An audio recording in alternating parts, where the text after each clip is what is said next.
हं. नमस्कार सर्व शेतकरी बंधूंना, मी गोरख शिलार ग्रीन लीफ प्रोटेक्शन.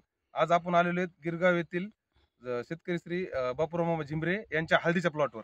तर त्यांनी ऑलमिक्स आणि 13-40-13 सोडलं होतं. त्याला कसं वाटलं हे सांगतील. शेलार मामाची आणि आमची हे झाली, हळदीला लागली होती सड. त्यानं आपल्याला औषधं दिली. औषधं दिल्याच्या नंतर हळदीची सड थांबली त्यानंतर मग त्याने ते आल्मिक्सन हे खत सोडायला लावलं 13-40-13. त्याच्यानंतर हे पोझिशन पहा कसं आहे हळदीचं. हे पोझिशन आहे हळदीचं आता सध्याला. जमलं.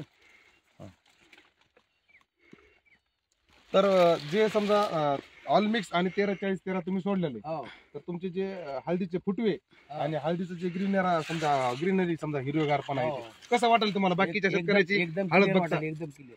बरोबर आहे की नाही? एकदम आता आपण हे गड्डा आपला एक आपण गड्डा उपसलेला आहे. हो तर ही कांडी कशी आहे? एकदम कांडी ओके मध्ये ओके मध्ये की नाही? हो. आता जर आपण ही कांडी तोडली तर अशी कशी वाजली? ती कटकन वाजली. कट वाजायची. बरोबर आहे की नाही? आपली सड राहिली नाही, काय सड राहिले नाही. नाही, काय नाही, काय नाही. हे एकदम- त्याची सड लागलेली होती, सड बी रोखली. सड रोखून आपल्याला एवढा माल पोहोचलाय. बरोबर आहे की नाही?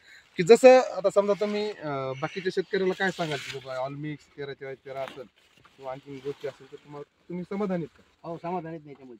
बरोबर, एकदम ओके म्हणजे आपलं क्वेश्चन आहे ना तसं. बरोबर. चालतंय, धन्यवाद.